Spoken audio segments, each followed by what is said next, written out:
अल्हम्दुलिल्लाहि रब्बिल आलमीन वल मुत्तकीन वस्सलातु वस्सलामु अला सय्यिदिल अंबियाइ वल मुरसलीन व अला आलिहि व अस्हाबिहि तय्यिबीन अत्ताहिरीन अम्मा बाद फ़अऊज़ु बिल्लाहि मिनश शैतानिर रजीम बिस्मिल्लाहिर रहमानिर रहीम क़ाल नबिय्यु सल्लल्लाहु तआला अलैहि वसल्लम खैरुकुम मन तअल्लमल क़ुरआन व अल्लमह सदक़ रसूलुल्लाह सल्लल्लाहु तआला अलैहि वसल्लम। काबिल क़द्र उलमाए ज़वील एहतराम हाज़िरीन व नाज़रीन, अस्सलामु अलैकुम व रहमतुल्लाहि व बरकातुहू। जिस हदीस मुबारका की तिलावत का मैंने शर्फ हासिल किया, उससे मुताल्लिक़ कुछ मारूज़ात पेश करने से पहले आक़ाए करीम रऊफ़ुर रहीम अलैहि तहिय्यत व तस्लीम की बारगाह बेकस पनाह में जिस तरीक़े से मैं पढ़ाऊँ, अक़ीदत व मोहब्बत में डूब कर उसी तरीक़े से दुरूद व सलाम का नजराना पेश करें। अस्सलातु वस्सलामु अलैका या रसूल अल्लाह, अस्सलातु वस्सलामु अलैका या हबीब अल्लाह, अस्सलातु वस्सलामु अलैका या नबी अल्लाह, अस्सलातु वस्सलामु अलैका या नूर अल्लाह व अला आलिका व अस्हाबिका या हबीब अल्लाह सल्लल्लाहु तआला अलैहि वसल्लम। मेरे प्यारे आका सल्लल्लाहु तआला अलैहि वसल्लम के प्यारे दीवानों में कोई तफसीली ख़िताब की गर्ज से हाजिर नहीं हुआ। ज़्यादा से ज़्यादा शायद 15 मिनट तक मेरी गुफ्तगू हो, वक्त भी ज़्यादा हो चुका। तफसीली ख़िताब भी आपने मुहिब गिरामी हज़रत मौलाना सैयद अमीनुल क़ादरी साहब और दिगर उलमा से समाअत फरमा चुके। हम और आप इस वक्त दारुल उलूम फैज़ान गरीब नवाज़ अलैहि रहमत व रिज़वा उसमें हाजिर हैं, उसके दस्तार के जलसे के अंदर हाजिर हैं। चंद तलबा की दस्तार हिफ्ज़, चंद तलबा को दस्तार हिफ्ज़ और सनद हिफ्ज़ अता की जाएगी और इस इदारे से तकमील हिफ्ज़ के बाद वो बच्चे इंशाअल्लाहुल अज़ीम आपके इलाके और जहाँ जहाँ भी जाएंगे कुरान मुक़द्दस की तालीम को आम करेंगे।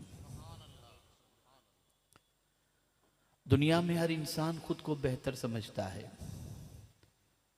लेकिन सही मानों में बेहतर वो है जिसे हुजूर बेहतर फरमाएं।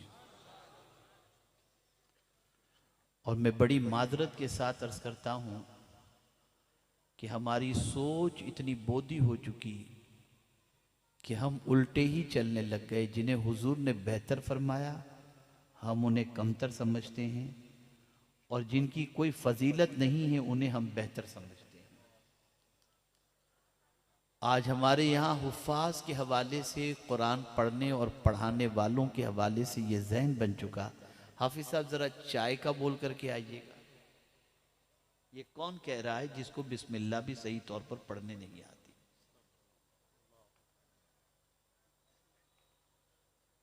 रसूल गिरामी वक़ार सल्लल्लाहु अलैहि वसल्लम फरमाते हैं, तुम में बेहतर वो है जो कुरान सीखे और कुरान सिखाए।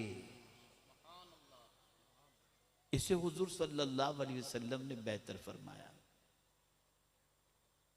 अब आप सोसाइटी के अंदर देख सकते हैं कि हुफ़ाज़ की इज्जत आपके नज़दीक कितनी है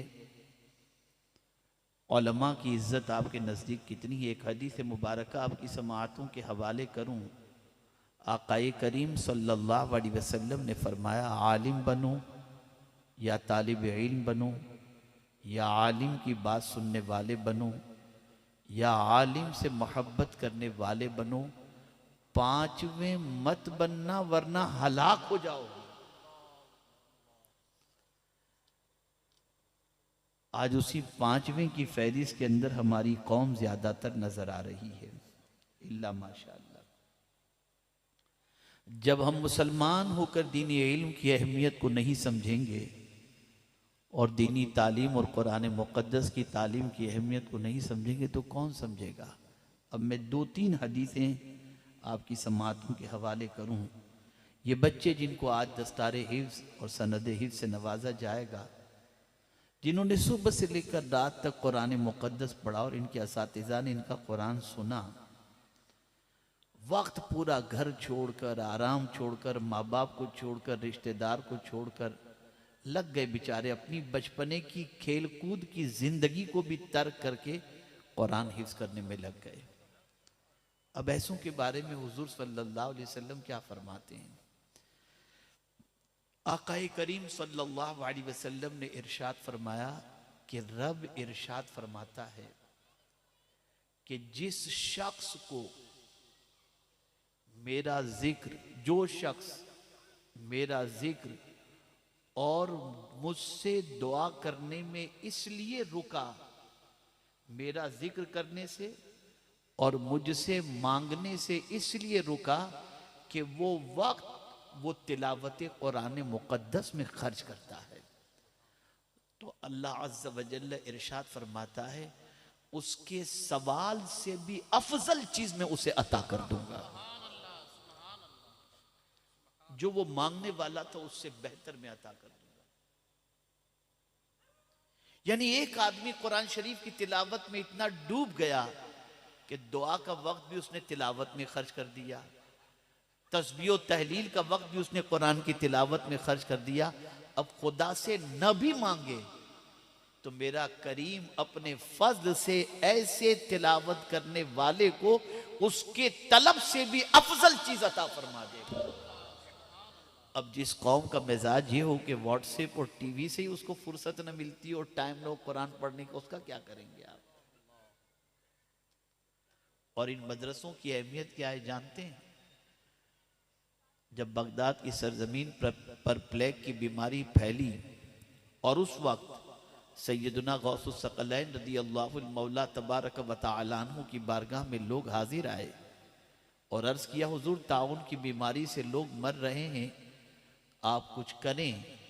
तो गौसे पाक रदी अल्लाह तआला अन्हु ने फरमाया, मेरे मदरसे की घास उठाओ, मरीजों को खिला दो, शिफा हो जाएगी। किसी पूछने वाले ने पूछा कि हुजूर मदरसे की घास में ये तासीर की वजह, इरशाद फरमाते हैं जिस मदरसे की घास पर कुरान पढ़ने वाले और काला काला रसूलुल्लाह पढ़ने वाले चलते हों, उस मदरसे की घास में अल्लाह शिफा की तासीर पैदा फरमा दे।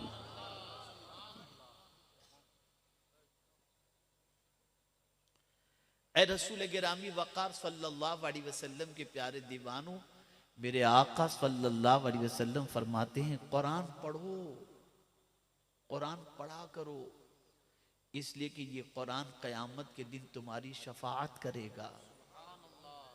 अब जिस कौम को कुरान पढ़ना ही ना आता हो, तो हम अपनी औलाद को सब कुछ सिखाते हैं, कुरान नहीं सिखाते हैं। और हद तो ये है, सीखने सिखाने का काम जहां होता हो वहां भी कुछ इस किस्म की बातें होती हैं कि ये काम भी ना हो। ऐसा नहीं होना चाहिए। सुन्नी दावत इस्लामी का मकसद क्या है, किसी ने मुझसे पूछा कि सुन्नी दावत इस्लामी का मकसद क्या है। मैंने कहा मैं आपको वही जवाब दूंगा जो किसी ने शेर बेशा अहले सुन्नत अलैहि रहमत व रिज़वान से आला हजरत के बारे में पूछा था। किसी ने हुजूर शेर बेशा अहले सुन्नत अलैहि रहमा से पूछा कि आला हजरत ने कितने काफिर को मुसलमान किया। तो हुजूर शेर बेशा अहले सुन्नत अलैहि रहमा ने जवाब में इरशाद फरमाया ये तो नहीं मालूम कि आला हजरत ने कितने काफिर को मुसलमान किया, लेकिन इतना मुझे मालूम है कि करोड़ों मुसलमानों को काफिर होने से बचा दिया।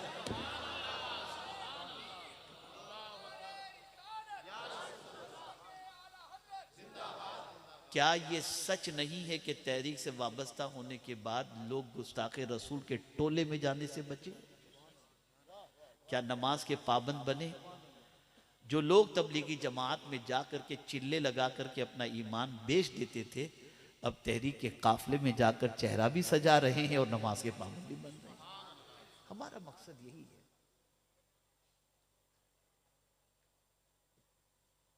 एक हदीस और समाअत फरमा ले, फिर मैं अपनी गुफ्तगू को ख़त्म करता हूँ। और ये हदीस हमेशा के लिए जहन में रखना, हमेशा के लिए जहन में रखना।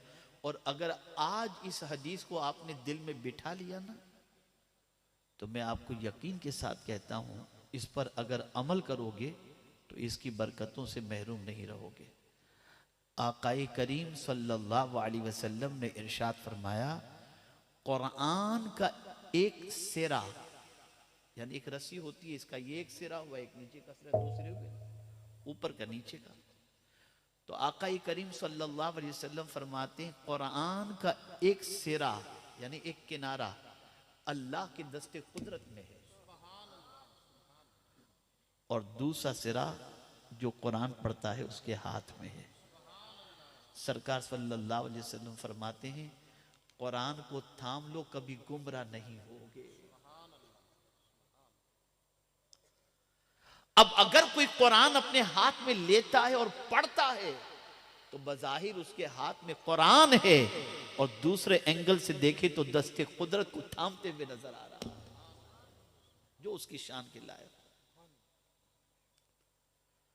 आज क्यों हमारी कौम भटक रही है? आला हजरत अजीमुल बरकत इमाम इश्को मोहब्बत शेर व शायरी भी सीखने के लिए किसी शायर के पास नहीं गए, वो भी उन्होंने कुरान से सीखी। कहते कुरान से मैंने नात गोई सीखी। ये आला हज़रत अज़ीमुल बरकत फरमाते, कुरान से रिश्ते को मजबूत करो, कुरान से अपने ताल्लुक को मजबूत करो। ये कुरान दिल के सुकून का जरिया है, ये कुरान कल्ब की तस्कीन का सामान है, ये कुरान दिल की बीमारियों का इलाज है, ये कुरान हर मुसीबत का इलाज है, ये कुरान हर परेशानी का इलाज है, ये कुरान हर दुख का इलाज है। ये हो ही नहीं सकता कि कोई कुरान पढ़े और अल्लाह अज़्ज़ व जल उस पर सकीना नाजिल न फरमाए। इसीलिए आकाए करीम सल्लल्लाहु अलैहि वसल्लम की बारगाह बेकस पनाह में किसी ने सवाल पूछा, हुजूर तबीयत बेचैन हो तो क्या करना चाहिए? तो रहमत आलम सल्लल्लाहु अलैहि वसल्लम ने फरमाया, वुजू करके किसी मस्जिद में चले जाओ, अगर दरसे कुरान की महफिल चल रही हो तो बैठ जाना, अल्लाह तुम्हारे कल्ब पर सुकून नाजिल फरमा देगा। और अगर कहीं दरसे कुरान की महफिल नहीं चल रही तो मस्जिद जाओ वुजू करके और बैठ करके तुम कुरान की तिलावत करो, अल्लाह तुम्हारे कल्ब पर सुकून को नाजिल फरमा देगा। आज तो बेचैनी होती है तो सिगरेट पीने चले गए, बेचैनी हुई तो नशा करने चले गए, माज अल्लाह बेचैनी हुई तो अय्याशी के अड्डे पे चले गए। खुदा के बंदो, कुरान तुम्हारे पास है, क्यों नहीं पढ़ते इसे? सुबह हो तो सबसे पहले सच देखो, सुबह हो तो सबसे पहले सच देखो, उसके बाद झूठ देखो। अब आप सोचते होंगे ये क्या सच और झूठ? तो सुबह उठ के सबसे पहले सच देखना है तो कुरान देखो, इससे सच्ची किताब कोई दूसरी नहीं। और झूठ देखना हो तो अखबार देखो। तो मैं ये नहीं कहता कि अखबार न देखो, कहीं कहीं कोई सच्ची बात आपको नजर आ जाएगी, मुकम्मल सच्ची नजर नहीं आएगी, लेकिन मुकम्मल अगर एक एक हर्फ सच्चा है तो वो मेरे रब की किताब सच्ची है। या अल्लाह, इसे पहले देखो, इसे देखने का वक्त नहीं। जब तक व्हाट्सएप का दौर नहीं था तो लोग कहते थे मौलाना टाइम नहीं है कुरान पढ़ने का, और हर मुसलमान अपने व्हाट्सएप का इस्तेमाल दिन में कितने घंटे करता है वो अगर देख ले तो मैं समझता हूँ रोज के 5 पारे तिलावत करने जितना वक्त कम से कम वो व्हाट्सएप के पीछे खर्च कर रहा है, और एक आयत भी तिलावत नहीं करता, एक आयत भी तिलावत नहीं करता। व्हाट्सएप में क्या होता है, लोगों के मैसेज होते हैं, तुम सबके मैसेज पढ़ते हो, कुरान अल्लाह का मैसेज है, उसे भी तो पढ़ लो कि तुम्हारा रब तुम्हारे बारे में क्या फरमा रहा है। मौला अली करमल्लाहु ताला वजहुल करीम फरमाते हैं, घोड़े की एक जीन पर एक कदम और दूसरे पर दूसरा कदम रखते तक मैं पूरा कुरान खत्म कर लेता हूं। तो मेरे प्यारे आका सल्लल्लाहु अलैहि वसल्लम के प्यारे दीवानों, कुरान से अपना रिश्ता मजबूत करो, साहिब कुरान सल्लल्लाहु अलैहि वसल्लम से रिश्ता मजबूत करो। जब तक के ये दो से ताल्लुक मजबूत नहीं करोगे, न तुम्हारे पास तवानाई आएगी, न तुम्हारे कल्ब को तस्कीन का सामान मिलेगा, और न तुम्हारी परेशानियां दूर होंगी।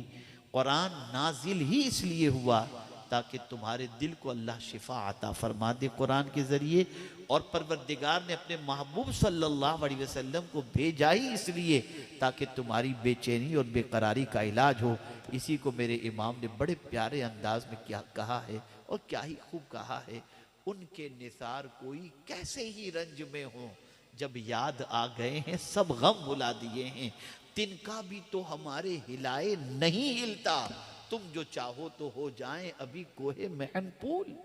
गमों का इलाज करने ही तो हुजूर तशरीफ लाए, और सिर्फ ये नहीं कि जमीन पर गम का इलाज करने आए, कब्र में भी गम का इलाज हुजूर फरमाएंगे, और महशर में भी गम का इलाज हुजूर ही फरमाएंगे। लेकिन अफसोस आकाए करीम सल्लल्लाहु अलैहि वसल्लम से और कुरान से ताल्लुक इतना कमजोर हो चुका, इतना कमजोर हो चुका, इतना कमजोर हो चुका कि बड़ी माजरत के साथ कि अब तो टूटने के करीब नजर आ रहा है। आखिरी बात, अगर ज़मीर जिंदा है और सुनने की सआदत अल्लाह ने आपको यकीनन अता फरमाई है, लेकिन सुनने के सिलसिले में आपकी नीयत दुरुस्त है, तो मेरा ये जुमला जहन में रखो। दुनिया के मुख्तलिफ मुल्कों का मैंने दौरा किया अल्लाह की तौफीक से।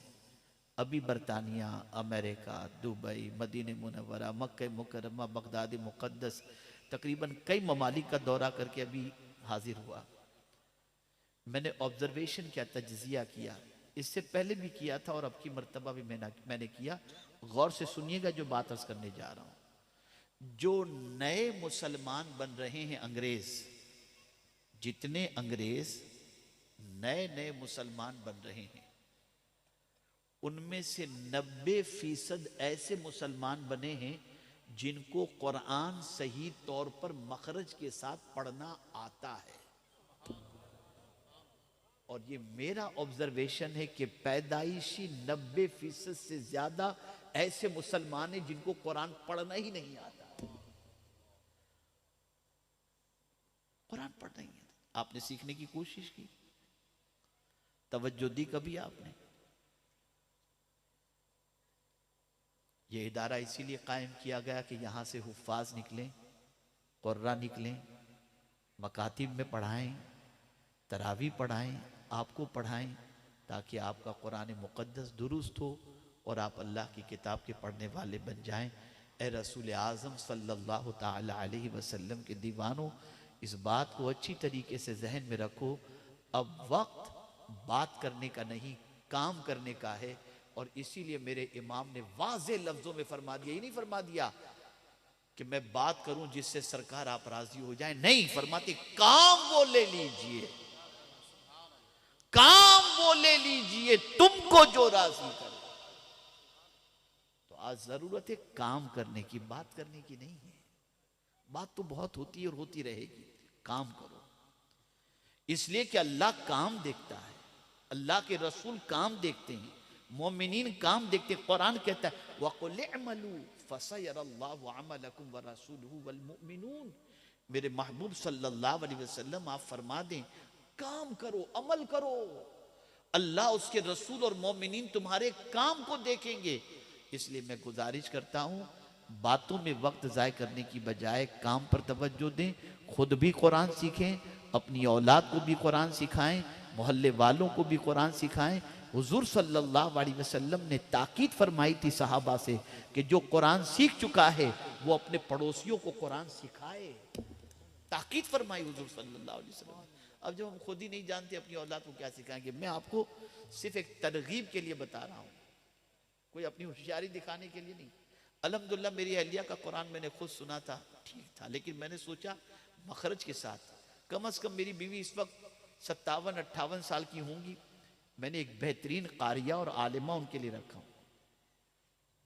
मेरी नवासी, बच्ची और जो है वो मेरी अहलिया, ये सब कुरान उनके पास दुरुस्त कर रहे हैं अल्हम्दुलिल्लाह।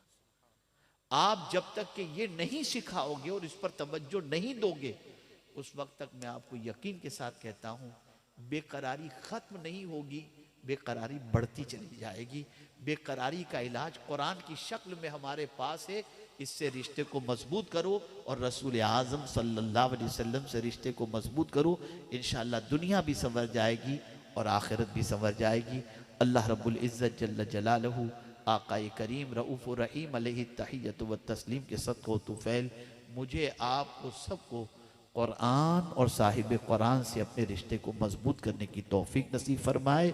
हमें कुरान सीखने और सिखाने की तौफीक नसीब फरमाए और कुरान के फैज़ान को पूरी दुनिया में आम फरमाए। वमा अलैना इल्लल बलागुल मुबीन। अस्सलामु अलैकुम व रहमतुल्लाहि व बरकातुहू।